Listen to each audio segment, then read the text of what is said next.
ये दानिया के साथ क्यों खड़ा हो गया? अभी उसकी खुशी नहीं देखी थी? कोई औरत पसंद करती है? उसने किस कॉन्फिडेंस से मुझे कहा है कि यार तुझे ज़रूरत तो नहीं है किसी शादी की, किसी बीवी की, कि क्यों कर रहे हो, क्यों कर रहे हो? हाँ क्यों कर रहे हो? लेकिन अगर कोई ज़रूरतमंद है तो कर लो, ज़रूरतमंद है तो कर लो।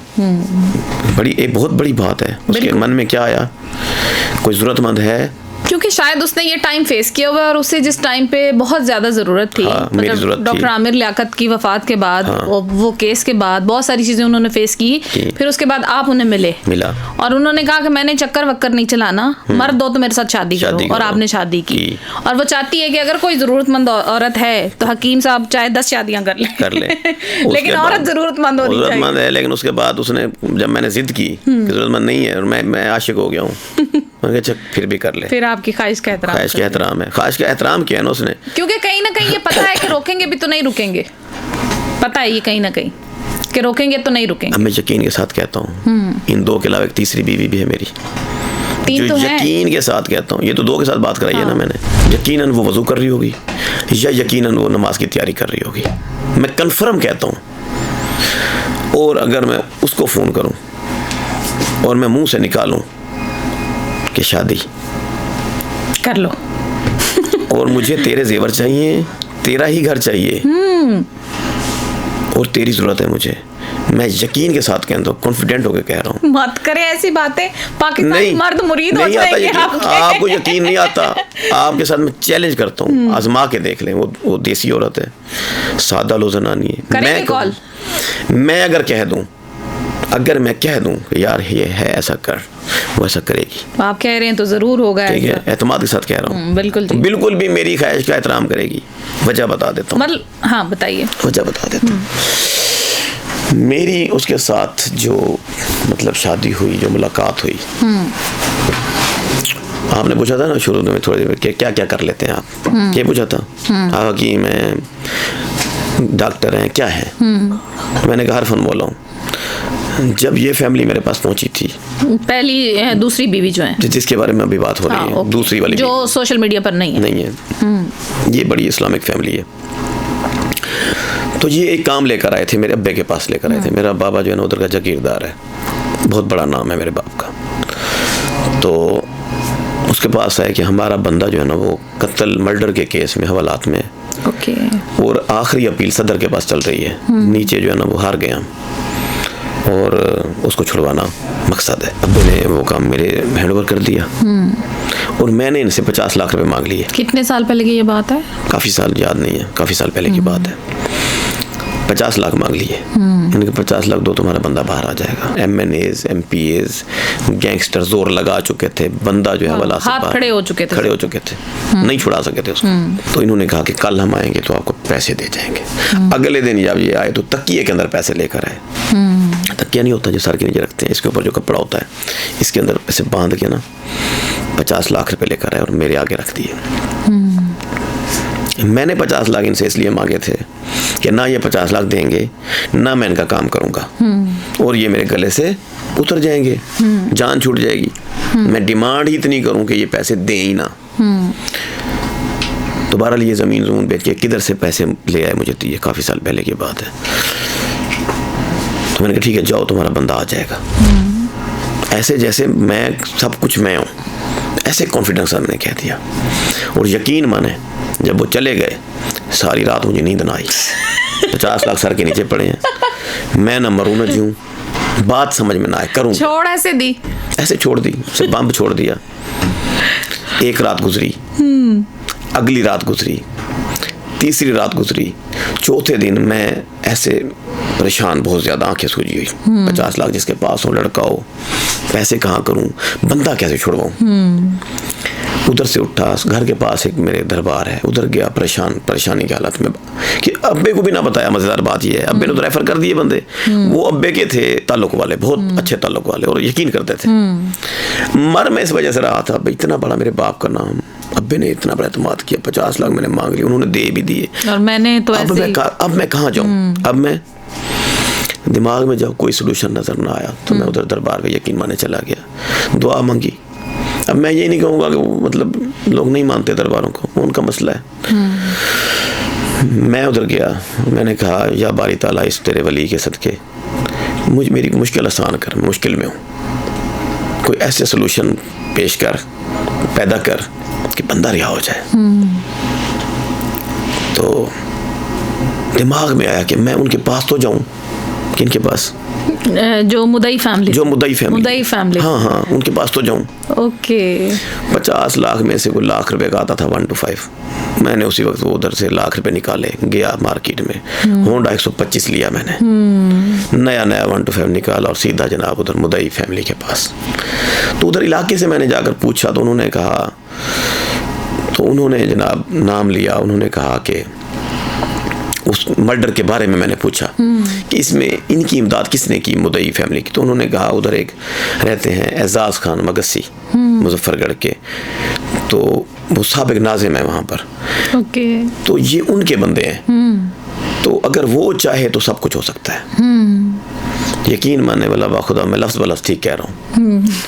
ये यहाँ से क्लिक कर रही थी ना उस टाइम पे भी चीज़ें। हाँ, दिमाग में आया। हाँ। उनसे बात तो करूँ, मैंने कहा, तो लोगों ने फिर बता दिया कि अगर तुम एजाज मगसी के पास चले जाते हो मुजफ्फरगढ़ में, एजाज खान के पास, तुम्हारा मसला हल हो जाएगा, बंदा जो है ना वो रिहा हो जाएगा। तो मैंने जनाब एजाज मगसी को ढूंढा, उसके घर में पहुंचा। उसके जब मैं घर में पहुंचा तो उसकी जो मिसेस थी ना, उसकी शायद खान साहब के साथ कोई जंग चल रही थी, कोई लड़ाई थी, पता नहीं क्या था। घर में जैसे बर्तन, मतलब बर्तनों की आवाज ना, बीवी का कुछ चल रहा, कुछ गड़बड़ थी। तो मेहमान जो होता है ना, उसको फील आ जाती है कि रोला है कोई अंदर। तो मुझे ऐसे लगा वहाँ के माहौल से, नौकर से, अंदर नाश्ता आने से और पानी आने से लगा कि अंदर जो है ना खान साहब की कहानी बढ़ गई है, कहानी खत्म है इसकी। तो खान साहब थे नहीं घर में, डेरे पर मैं बैठा, मुझे लगा कि मेरे साथ मिसबिहेव हुआ है। क्या हुआ है? उस लेडी की तरफ से। हाँ। किस? वो खान साहब की मिसेस की, जो मिसेस थी, उसने नौकर को कहा कि 4 पे अंदर ले आओ। अच्छा, आप बैठे थे? मैं खान साहब के बेट में बैठा था ना। ओके। तो उसने कहा कुर्सी और ये सब अंदर ले आओ। उनसे कहो कि वो नहीं है तो चले जाए यहाँ से। मैंने कहा भाई मैंने वेट करना है, वो कहा नहीं है चले जाओ। वो डेरा जहाँ पर हजारों लोग आते हैं, हाँ, चलता डेरा है, वहाँ से बंदे को कह दिया जाए। लेकिन मुझे फील हुआ कि मेरी इंसल्ट हुई है। बाहर निकल के मैंने लोगों से फिर पूछा, भाई वो किधर है खान साहब, उसका नंबर दो। फिर नंबर मिल गया। पता चला कि वो स्कूल चलाता है और स्कूल में रहता है, इधर घर आता ही नहीं है। ओके। मियां बीवी की मतलब कोई है अंदर अंडरस्टैंडिंग नहीं है। ओके। मैं जी वहाँ से ढूंढता उसके स्कूल में पहुँच गया। ठीक है। बसों वाले अड्डे के पास कुछ नाम था, स्कूल का भी नाम भूला हुआ है। ठीक है। जब स्कूल में मैं पहुँचा, अभी मैं स्कूल में अंदर गया, ठीक है, नौकर को मैंने कहा जी खान साहब को मिलना है। वो जो गेट पे खड़ा था बंदा, उसने कहा जी आप इस कमरे में प्लीज तशरीफ रखें, खान साहब को हम बुलाते हैं। ऐसे में बैठा और ऐसे में अभी बैठ ही रहा था कि बकरे का गोश्त पका हुआ सामने आ गया। मैं थका हुआ, मेहमान नवाजी का अंदाज। हाँ, पानी, कोक, गोश्त बेहतरीन पका हुआ ऐसे मेरे सामने आ गया। मैं अब नौकर को देख रहा हूँ, मैं उसको देख रहा हूँ। बहरहाल मैंने खाना शुरू कर दिया। चलो जी खाना खा रहा हूँ। खाना मैंने रज के खाया। खाना खाने के बाद थोड़ी देर में खान साहब आ गए। बड़े महज़ब तरीके से उन्होंने मुलाकी हुआ मुझसे वो बंदा। तो बैठा जैसे ही तो कहते जी हुक्म करें। मैंने कहा जी आया तो था मैं एक मर्डर छुड़वाने के लिए, लेकिन पहले मुझे ये बताएं कि आपकी घर में इज्जत नहीं है, क्या है? उसने जी आप इस बात को छोड़ें, आप अपना काम बताएं, मैं आपका काम कर देता हूँ। मैंने कहा जी पहले मुझे ये मसला, उन्होंने बाद में बताऊंगा। मसला बताओ। मैंने कहा फलां बंदे का कत्ल जो है ना वो छुड़वाना है, तो आपने मुद्दाइयों की सपोर्ट की हुई है, माफ़ी मांगते हैं हम लोग, चल के आ गए आपके पास, तो कुछ सोल्यूशन इसका कोई हल निकालें। उसने कहा मुझे क्या दोगे? मैंने कहा मैं तेरी दूसरी शादी करवा दूंगा। ये अल्फाज थे मेरे। कहता है दे ताली। बंदा मूड में बैठा था, घर से शायद तंग था। दे ताली। वादा? मैंने कहा वादा। मैंने कहा इससे ज्यादा खूबसूरत नानी लब के दूंगा, मेरा ये कत्ल छुड़वा दे। बंदा शौखा था, बंदा मजेदार आदमी था। दे ताली जब उसने कहा, मैंने कहा बंदा छूट गया। उसने मैं तेरी इमदाद करता हूँ, लेकिन मुझे फ्रंट पे मत ले आइयो। मैंने कहा ठीक है, मैं तेरा काम करता हूँ, अपनी ज़बान पे कायम रहिए। मैंने कहा कायम रहूँगा। उसने जी मुदई पार्टी से बात करना शुरू कर दी। उस बंदे ने मेरी ज़ात की खातिर, उसका आज सुन रहे शायद वो सोशल मीडिया थ्रू वो भी सुनेगा, एजाज खान मगसी मुजफ्फरगढ़, उस बंदे ने उस केस में मेरी वो इमदाद की कि 1 महीने के अंदर अंदर वो बंदा छूट गया, रिहा हो गया। हाँ, मुदई ने कर ली, मुदई ने कंप्रोमाइज कर लिया। मुदई कर ले तो वो हो जाता, कर लिया कंप्रोमाइज। बंदा ना हैंग लगा ना फटकड़ी। फिर शादी कराई।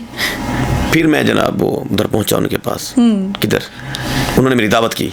हाँ, मुदई मुल्जिम फरीक ने, ओके, जिनका बंदा रिहा हो गया। और 50 लाख भी वो तो मेरे पास थे, अभी मेरे पास थे। तब उनके पास उन्होंने मेरी दावत की, तो बहुत अच्छी खाने निज़ाम बनाया। ठीक है। तो जब मैं उधर दावत पे पहुंचा तो उन्होंने कहा भाई हम देने के लिए तुझे 4 भैंसें दे दें, 5 किले ज़मीन दे दें, हम तुझे अपना बेटा बनाते हैं, बनेगा?